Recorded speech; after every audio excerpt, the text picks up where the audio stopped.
Have you ever wondered what would happen if you crossed a demonic worm with a violent man-eating ogre? Well, wonder no more, because you get Tamurkhan. Known aliases include Favored Son of Nurgle, Maggot Lord, and Master of Hosts. A true champion of Nurgle whose infested body yearns for battle and dominance. And we'll give him that, because in this video I will be terrorizing the world and attempting to crown Tamurkhan Plagueking in the process. So get your COVID masks back out, latex gloves and hand sanitizer at the ready, and let's go spread some infested terror. And here begins the tale of Tamurkhan. On the borders of the Blood Marshes and Chimera Plate, we find ourselves at war with a random warband of Norscan warriors. Tamurkhan was hungry for battle and leapt into the Norscans, absolutely decimating them with a blow from his axe. The Norscans were mere distractions to our starting army here. The only unit that would have given us trouble were the trolls, but my Rot Knights are anti-large, so they couldn't really do much. Tamurkhan devoured the captives, and with the first battle out of the way, I built this Warpstone Locus, as it gives me access to heroes in a couple of turns, which was a pretty good move on my part. We took Gallows Tree decisively and secured the province. Not only that, but we also unlocked our first chieftain. Now, this is my first time playing as Nurgle, so also obviously first time playing Tamurkhan, so let me quickly explain. Tamurkhan is able to recruit chieftains to aid his disgusting cause, and while one of them is one of Nurgle's own, the other 5 are a very diverse group of creatures. An exalted hero, a Fimir Bale Fiend, a Skin Wolf, a Bray Shaman, and a Chaos Dwarf. It's like a ragtag bunch of misfits who all get together to go on an adventure. Sounds like the start to a heartwarming family movie, if the family movie was about death and decay. As you increase their fealty by completing various tasks, they become more committed to Tamurkhan's cause, providing abilities and units unique to their respective factions. We recruited Kaisk the Befouled, put him in our army, and went on to recruit some more units. Plague Bearers, a Beast of Nurgle, and some Plague Toads, all of which sound super sanitary. With the help of Morboth, a plague-ridden who uses the lore of Nurgle, Tamurkhan and his bacterias marched on, to go hug the rest of the Norscans. Dolgan was destroyed, and we had now unlocked plagues, which, are pretty self-explanatory, but essentially means we can craft plagues with various symptoms and spread them. Either infect ourselves, or summon a cultist to go and kamikaze the plague onto someone else. The fun is infectious. Now apparently we were also at war with this thing, Kolek Suneater. Seeing Kolek put me in a creative sort of mood, and I decided to create my first plague, which gives us Vanguard deployment, plus 10% casualty replenishment, and a healing spell, all whilst decreasing the speed of enemies, causing them attrition, and decreasing their heal cap. Very nice. I infected Tamurkhan's army with the plague and set my sights on the Suneater. He saw me coming though and came out of his settlement to attack me. Auto-resolve said Pyrrhic victory, but that's no fun, and I wanted to see Tamurkhan chew through this big piece of flesh, so let's go. Now I thought Tamurkhan was big, but Solek was definitely bigger. But that just means more meat to infect. Solek was tougher meat than the Norscans, but we managed to take him down. A few decisive wins later, Kolek's Suneater was fully eaten. I also recruited this cultist of Nurgle, Luthor Dog Burglar, to go establish a cult at our neighbor's settlement. Made myself a second plague and summoned a cultist to go spread it. And now we could move on to bigger and better things. Well, maybe not bigger though, because we're going after Zatan. Or Satan. Doesn't really matter, because whatever his name is, his small body will be maggot feed in a bit. We made our way through the Chaos Dwarf lands pretty easily, and eventually we had a siege battle on our hands. And this battle was fun, like probably one of the most fun siege battles I've had in a while. Also, what the fuck are these siege towers? I sent Tamurkhan and Kaisk to break down the gates, while my snail, squid towers took the walls. And, these orc laborers were nothing when up against my Nurgling Chaos Warriors, and Morboth got to practice his spellcasting quite a bit. The gates broke easily, and we started flooding the city with Nurglings, Plague Toads, and my Rot Knights. Also, these Rot Knights, by the way, love them. Easily one of the top 3 units in this campaign. The settlement was falling quickly, especially with all my disgustingness flowing through the gates like an open wound, and we took it, securing another city in the name of the Maggot Lord. With the Battle of the Volori won, we moved on Zatan himself. Now, I was expecting this to be a battle of epic proportions, but apparently this early in the game, the Chaos Dwarfs are pretty much just Bretonnian peasants.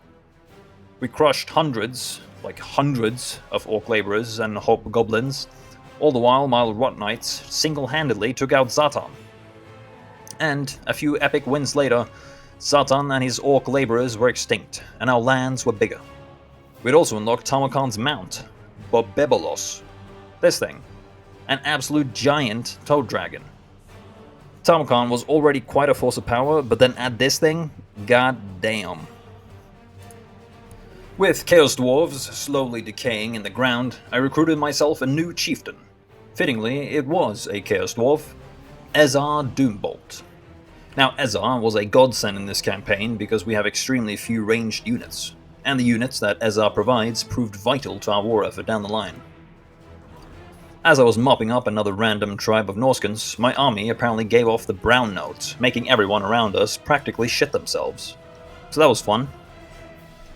Through destroying these Norskans, we also captured all of the Great Bastion, leaving the Great Wall of Cathay to slowly rot. We also got another army going, led by Frautraz, who totally wouldn't be annihilated within the next few turns, by the way. The Second Norscan War was going amazingly, pretty much leaving no survivors, especially with Kaisk and Ezar by my side. Also, the random Norscan tribe I was fighting was, for some reason, allied up with Village, so we had to deal with that nonsense too. And yeah, we were pretty super powerful at this point, so Village got absolutely destroyed. And with this battle right here, Village was the deadling, and we were ready for the next stage. Word was spreading like a plague of my epic exploits, and we recruited another chieftain, eager to join our pestilent cause, Kargan the Crazed. Although we had taken quite a bit of land, we were still pretty cramped, surrounded by Grimgor, yet another Norscan faction, and Cathay. So naturally, the war must go on. At some point, I'd also managed to piss off Archaon, so that meant that the Ever-Chosen had to become the Ever-Forgotten. So up against Archaon we went, making him as unclean as ourselves and claiming the close victory. After being slain, Archaon immediately wanted to load a previous save and issued a call for peace, which I politely declined. We besieged the Rithing fortress, gave ourselves a plague and waited for them to hopefully sally out to meet us. Which they did. And we gave them a real Nurgle beatdown and claiming another close victory. This also increased the fealty of Kaisk, which in turn buffed Tamurkhan, giving us 15% physical resistance and the Pandemidicum army ability. Disgusting. We also unlocked Uncle for Uncle, a big blue great unclean one, a regiment of renown, who definitely would come in handy. And speaking of handy, Kaisk was now fully committed to our unclean cause. We had unlocked the battle needed to have him be aligned with us. This battle was against Fatsod, this fella, who apparently had been eating Nurgle's own, which didn't sit right with Nurgle himself, so we were tasked to put him down.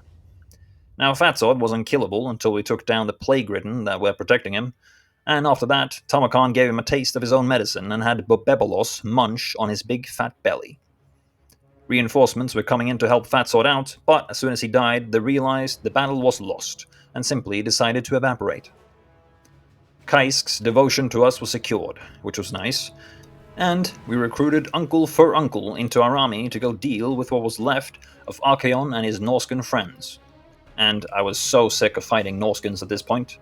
Thankfully though, they weren't really an issue and were made into corpse piles in no time. I decided to reward myself after finally being done fighting various Norscan factions, so we teleported over to Tamurkhan's one and only quest battle. Now, according to the lore, Tamurkhan dies at the Battle of Nuln, slain by none other than Elspeth von Draken. But that fate is not one that I intend to accept. So, we decimated the Empire forces guarding the bridges and slayed every piece of human outside the walls of Nuln. The battle was won, and we got the Black Cleaver for our efforts. Nuln will fall eventually though, so I shall return. With the quest battle out of the way, it was time for Chieftain number 4, Quetzak Fimdirak, the Fimir Balefiend. Now, he was a spellcaster, and although I'm sure he's a great guy, I didn't really feel like I needed him in Tamurkhan's army. So I put him with this other lord I had garrisoning one of my settlements. He would, however, come into play a little ways down the road. With thousands of dead Norskins beneath Tamurkhan's feet, it was time to start wagering proper war. Total war, you might say, because we're finally going after Cathay. Tamurkhan marched down his infested lands and went through the gates of the rotting Great Bastion.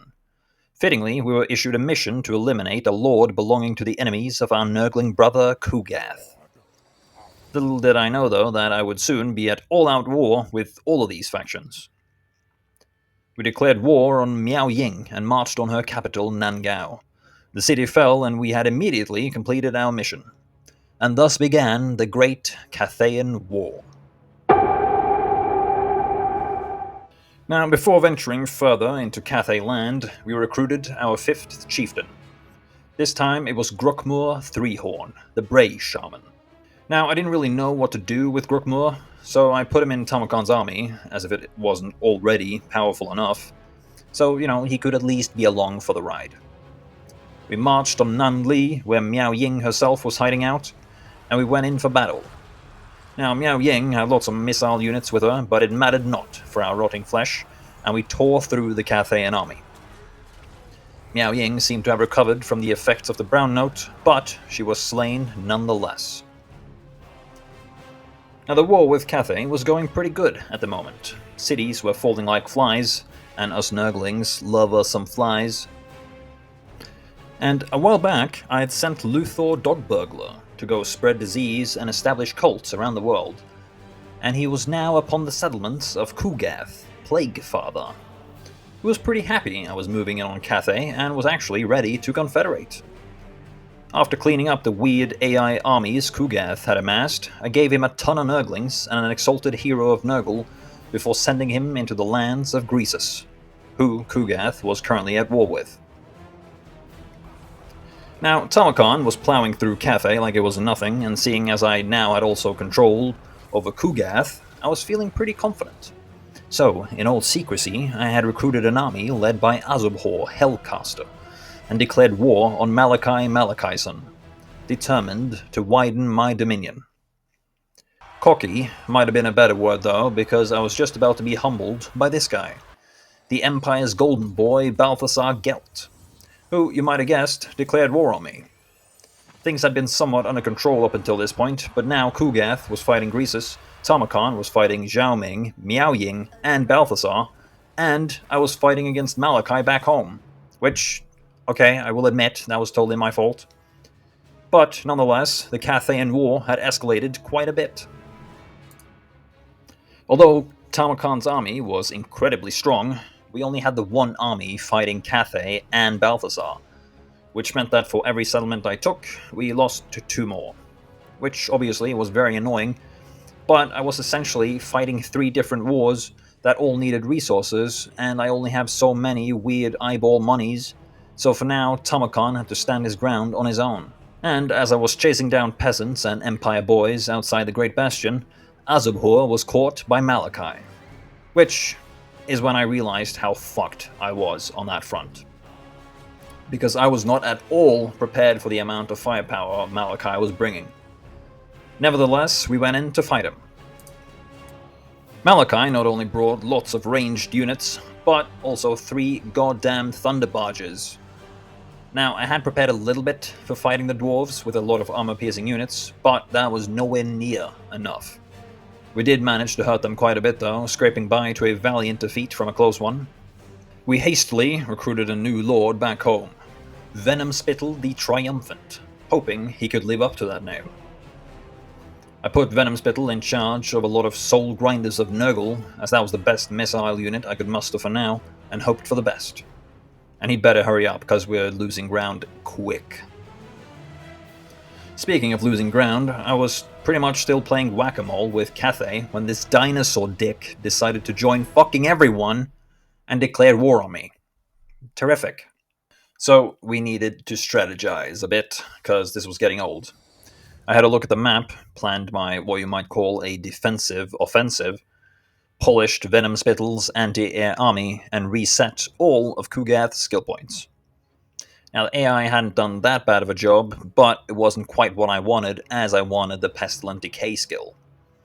I recruited Naglor here to help control the human infestation we had going on around Nangao, and with that, it was time to properly strike back. Tamurkhan managed to finally catch up to Balthasar, who'd been running around sacking and occupying my settlements, and he went down decisively. Now, I'll admit that I had been a little scared of Balthasar, all those missile units of the Empire against my very melee army, but yeah, 11 losses versus 1,215 kinda speaks for itself. We also exterminated Nakai, meaning both Balthasar and Nakai were out of the game, at least for a while. And weighing in at like fucking 5,000 pounds, stinking like death and decay, it's Kugath. A plague, father. And 780 Nurglings. It's time for some belly-busting fat guy on fat guy action. Kugath versus Greas.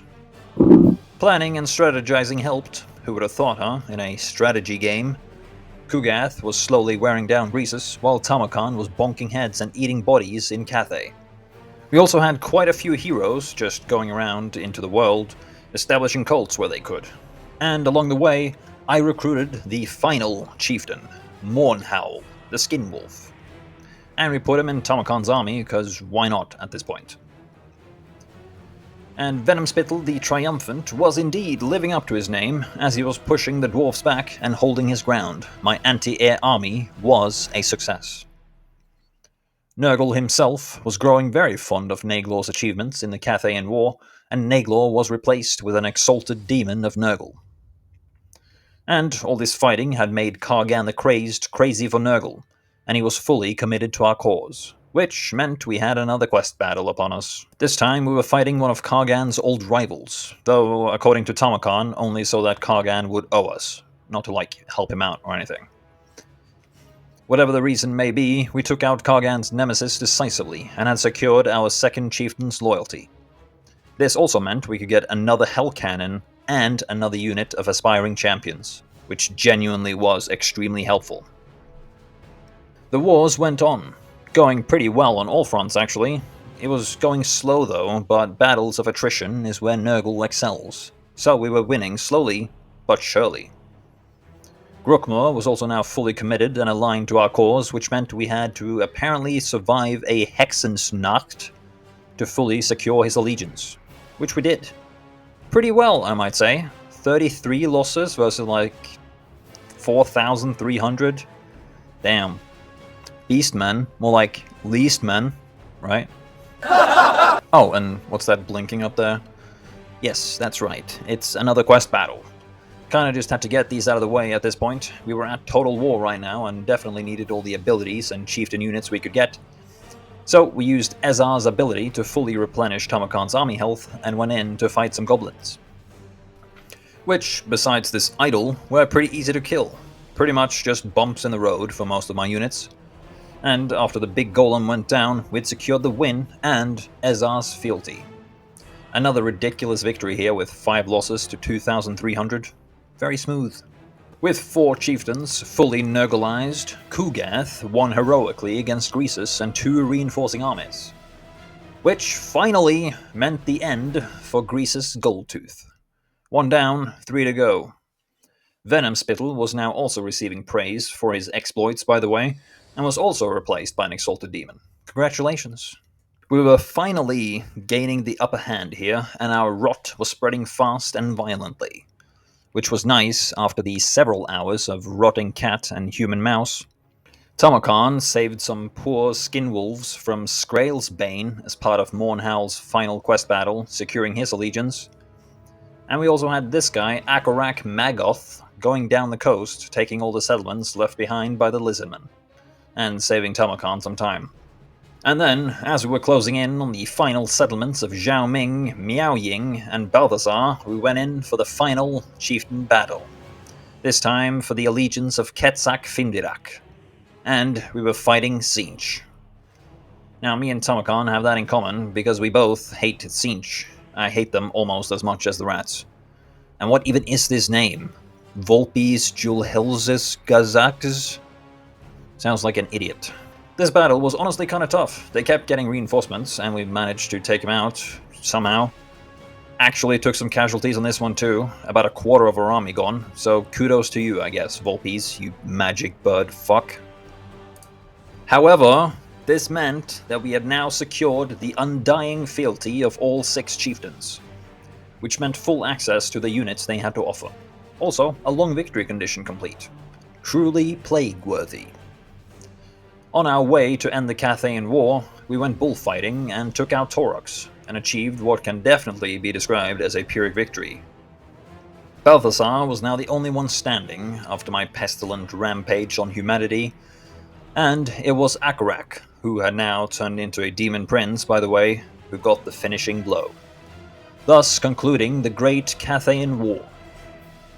Just as things cooled down here in Cathay, though, things were heating up quite a bit back home, and Venomspittle was starting to struggle. Kislev, more specifically Tsarina Katarin, had joined Malachi in stopping my plagues from spreading, and had shown up with like 7 full stacks. Now, I spent some time refusing all my items, and making sure all my lords and heroes had the best items available, and started moving my disgusting armies out of Cathay. It was currently turn 162 right now, and we had still not gotten the short victory. Very much to do with me slightly biting over more than I could chew with attacking Cathay. We were almost there though. There was only one more faction to be destroyed, and he was also green, and said to have a hide of iron. That's right, it's Grimgore. So, we had one thing left on our short victory, defeating Grimgore. And for the long victory, we needed to go back to Nuln and claim it.